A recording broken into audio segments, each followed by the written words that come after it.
Arjuna, a victim, like all of us, of our naturally inherent delusion. We are born with that delusion. Born with delusion means what? We are one with Ishvara. We think we are separate from Ishvara.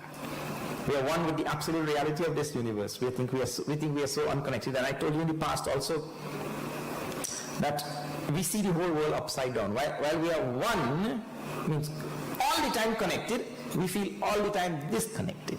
Everybody feels he's an individual unto himself and unconnected to others. So we see all things upside down in this world. The first thing in the morning we see the sun rising, but it doesn't rise really. We are the ones who are rising. We are turning. The sun is there in one place. Relative to us, we are the ones who are turning, not the sun. So we say the sun is rising and all. So we see the whole world in an upside down fashion like this. That is called natural delusion. We are born like that. You didn't ask to be like that. Nobody asked, right? I hope you didn't ask. This natural delusion manifests in so many ways in our life. And one of that is because of that individuality, that feeling of separateness, disconnectedness, unconnectedness and all that kind of thing. All of us have a natural, intrinsic, innate selfishness. And I told you that is common to all the animal kingdom.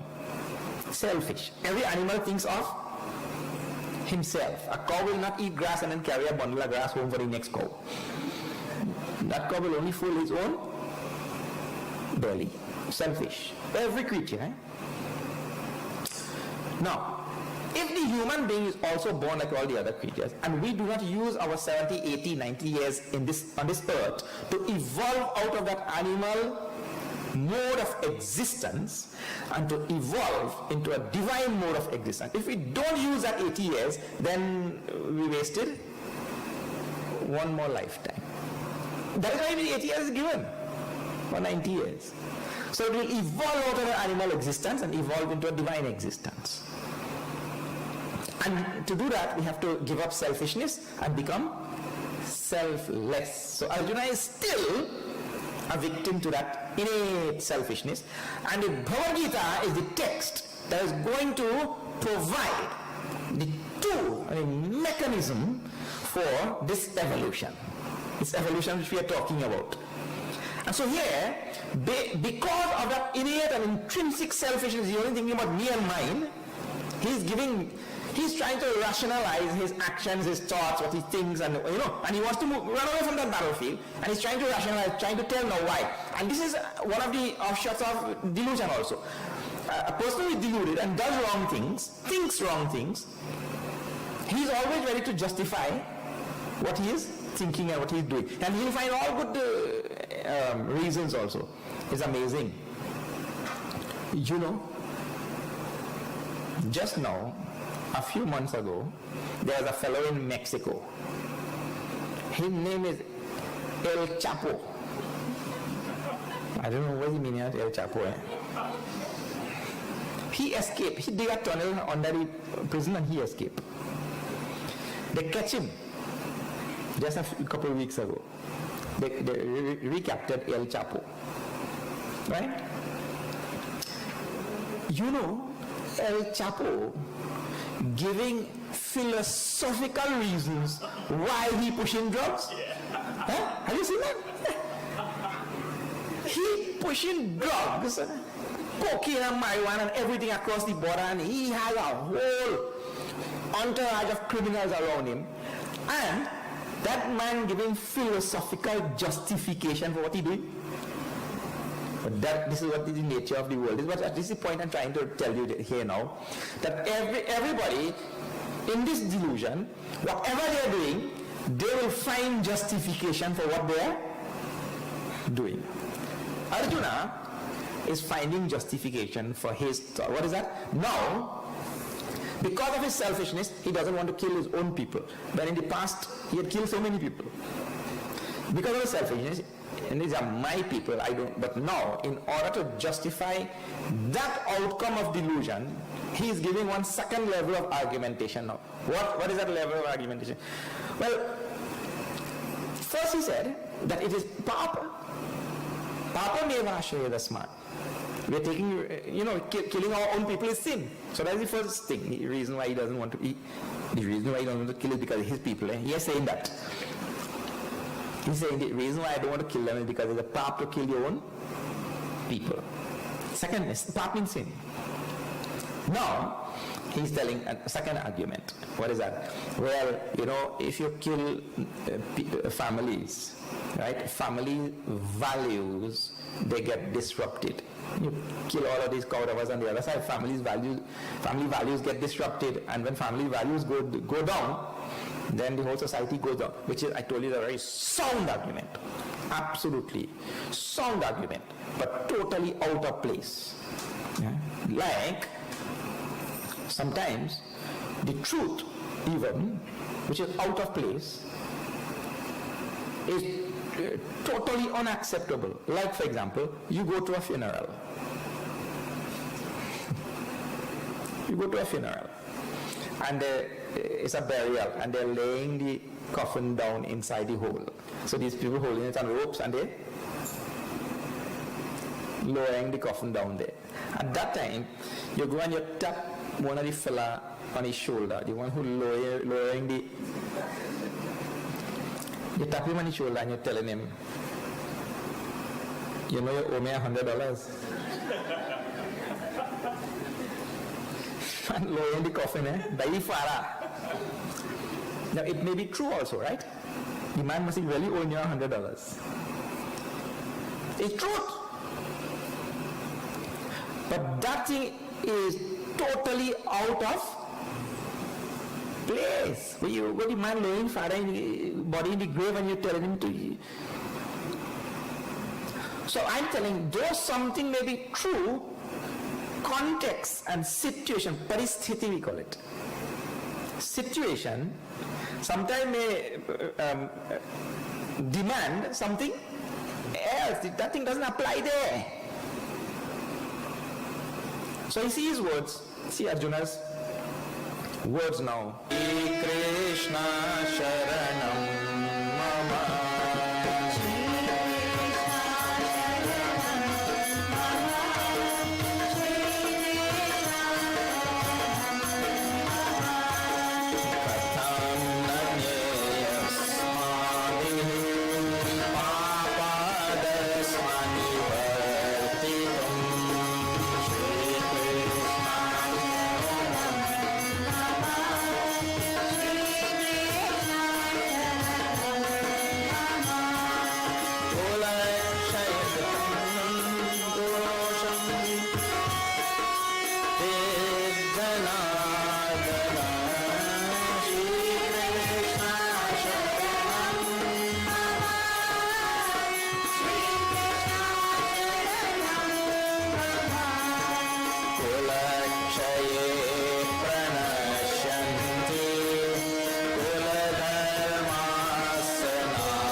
Why should we not?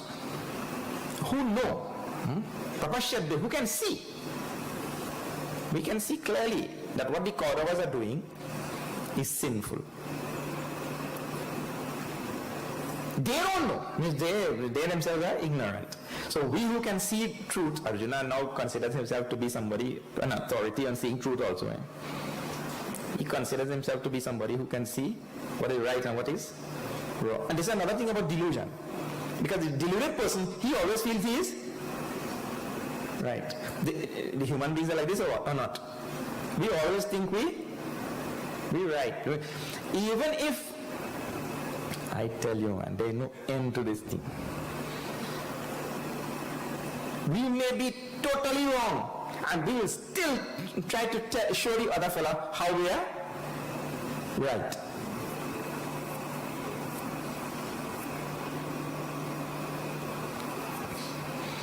One fellow had diarrhea. I have to tell you this joke is really funny. One fellow had diarrhea. So he gone by the doctor. The doctor checked him out and all. He told the doctor he had diarrhea.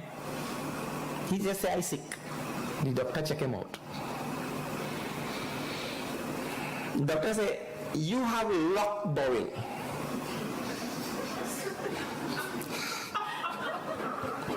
Locked bowel. He said, doctor, how do you mean I had a locked bowel? I had diarrhea. He said, yeah, locked in the open position.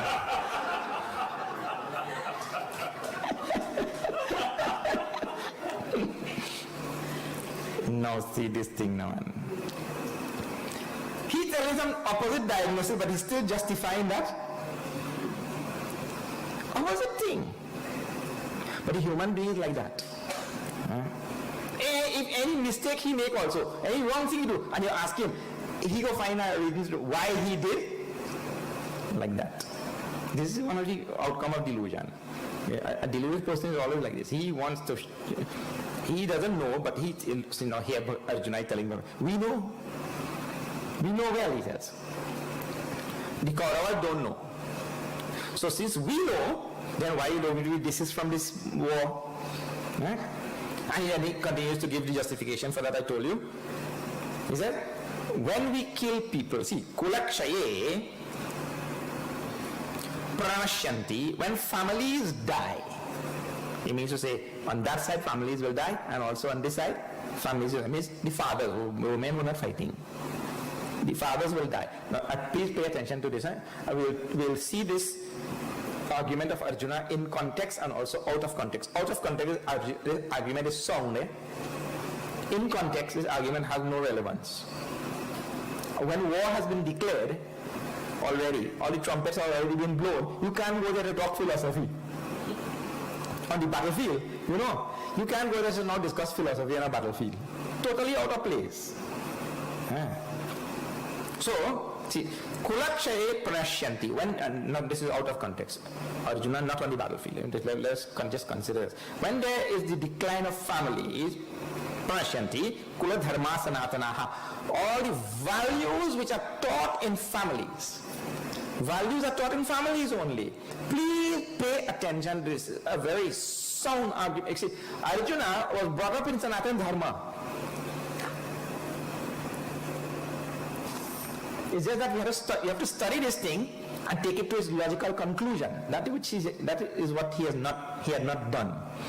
But when there is a decline in family, kula dharma sanatanaha pranashyanti, all the values which are taught in families, those values get lost. And this is exactly what our nation and the world is going through today. People are not being brought up in families. So the values which have to be taught in family, those values get lost. And values can only be taught in families. Please pay attention to this. This is the second point. Values cannot be taught anywhere else. Values have to be taught in families. People are expecting that values will be taught in the school. It will not happen. If it was a Gurukul, kul means family.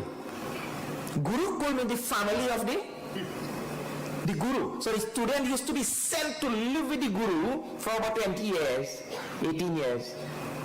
So that was a family. So the values can be taught there. But in what we call school today, in this modern educational institutions which we have, it is not Gurukul. It is only school. Not cool.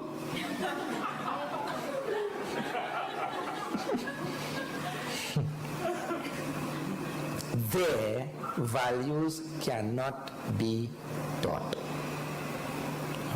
Why? You just see now. Your child comes from a certain family, and at home you are trying to teach certain values, and the teacher in the classroom have totally different values. And especially in today's modern time, the teacher is not really a teacher. The teacher is a person who came there just to make a salary. You understand that? So the teacher doesn't really care about teaching per se. The teacher couldn't find any other job, so they find themselves there. A teacher is one who cares only about teaching. They have a passion for that thing. If that person has a passion for that, that person will be able to teach right values to your child. But if the whole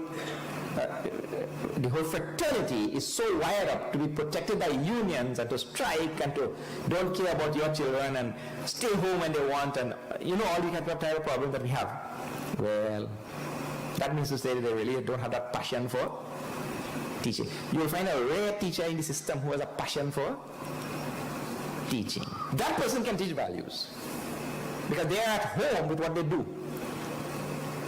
They are one with what they do. So, only in the family at home where there's a father and mother and there are other siblings and your grandmother, grandfather and the family, there family values can be taught. And that is what we are, the breakup of family is so well known across the world today. So we're having a big problem. So Arjuna is invoking this truth, but in the wrong place. So he's telling Bhagavan, now that the war has been declared and all that kind of, why don't we invoke this principle, we break up families and things. And that is good, So let me put on the bow and arrow and thing and go and bow by the Kauravas and then all you win, take the kingdom. But I told you there's a bigger picture here. And Bhagavan Shri Krishna has set the stage to bring about a momentous occasion in history. And that is, it's a watershed occasion to change the course of history once and for all. Because if the Kauravas were allowed to continue their reign, at that time, today we would not have been reading Bhagavad Gita. They would have destroyed all of Sanatan Dharma. There would be no Gita Yagna, Mahayagna 108. That also would not have been there. But Arjuna cannot see that far. So he's only going on his selfish instinct. You see, I don't want to kill my people. I think that is path to kill my own people and all that kind of thing.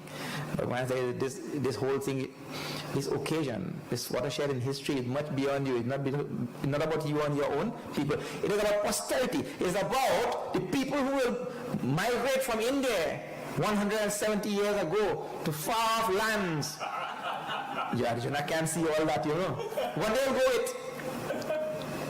No Sanatan Dharma? Sending you on a mission with no book. You see? So imagine if they had allowed the Kauravas, there would be no such thing, isn't it? We'll be coming here with no text in your hand. Amazing thing. So Arjuna could not see all that and all. So Bhagavan, in second chapter, we'll get on his case. But Arjuna's argument out of context is very sound. Kulakshaye pranashyanti kula dharma sanatanaha. All the values that are supposed to be taught to the future generations in the family. Dharme nashte kulam krishnam adharmo bhavatyuta. All the values get destroyed and only adharma reigns. And please remember, Bhagavan comes for what reason? In fourth chapter we'll be seeing यदा यदा हि धर्मस्य ग्लानिर्भवति भारत अभ्युत्थानमधर्मस्य तदात्मानं सृजाम्यहम् परित्राणाय साधूनां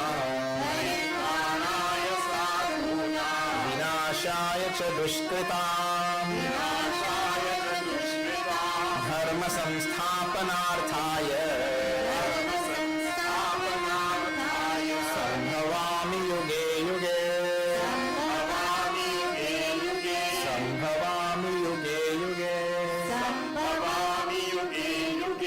From age to age I come. What? Dharma samsthapanarthaya sambhavami yuge yuge. I come to re-establish dharma, to put it on its firm footing. In 4th chapter we'll encounter this verse again. So, Bhagwan will not let his purpose go unheeded, you see. He's going to use Arjuna as the instrument for the re-establishment of dharma. In all of us are his instruments for the re-establishment of dharma. Make yourself empty and let him blow the tune of revolution through you. Let him blow the tune of change. Let him blow the tune, be like the flute. Let him blow the tune of change and evolution through you. That is how dharma will be saved. But we don't, we taken up with our own little this and that, run down this nukun man. All these little things, One drunk man around from a bar and he run behind an ice cream truck. No, he run behind a fire truck. He run behind the fire truck for 2-3 blocks and then he collapsed. And he take out his hat and he slam it on the ground and he said, keep your stinking ice cream.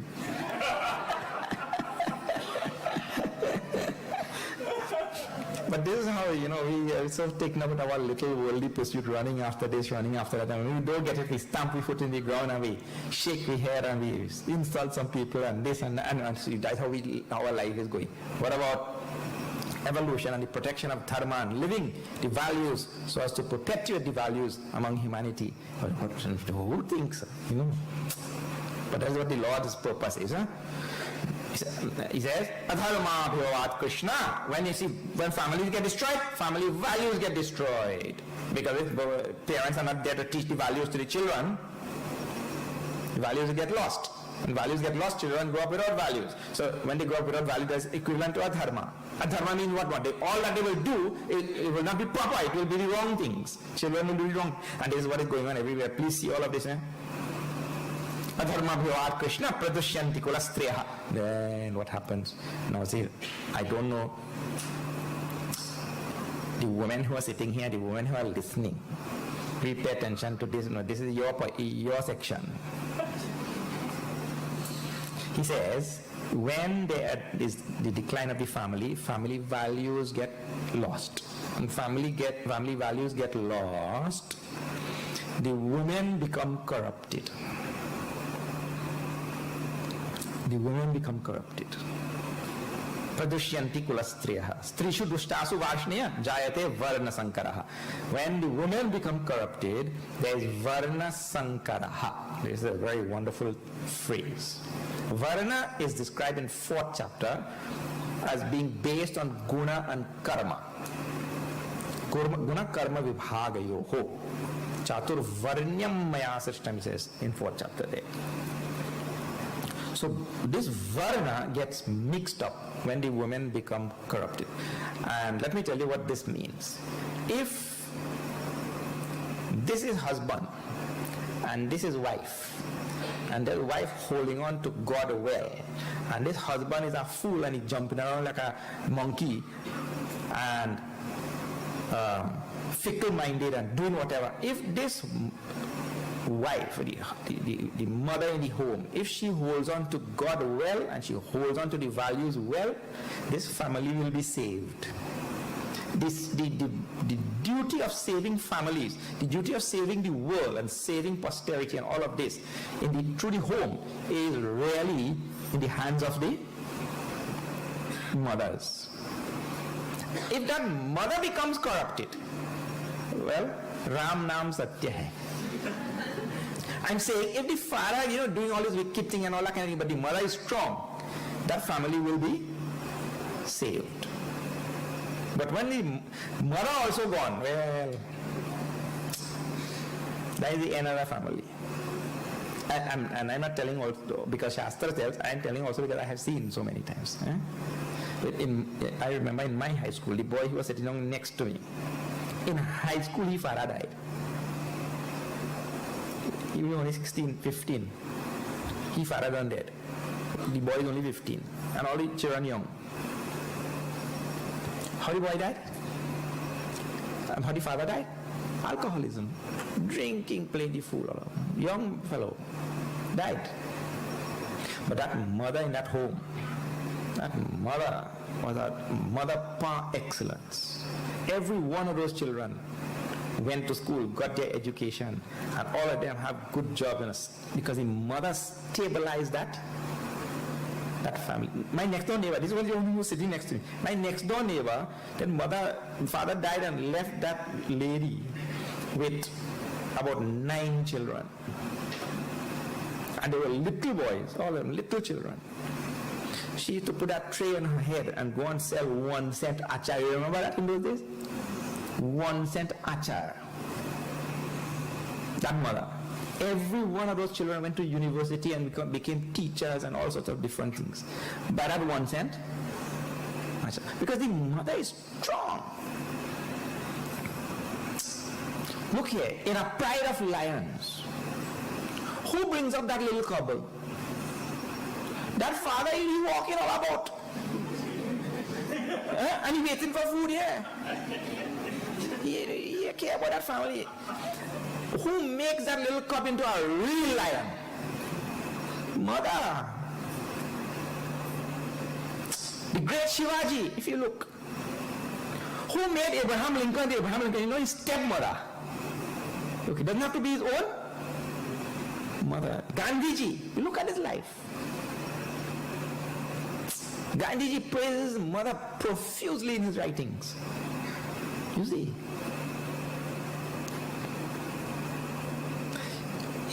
In the stories that you hear and the songs and bhajans that you hear about Lord Krishna, all the time you're hearing mother.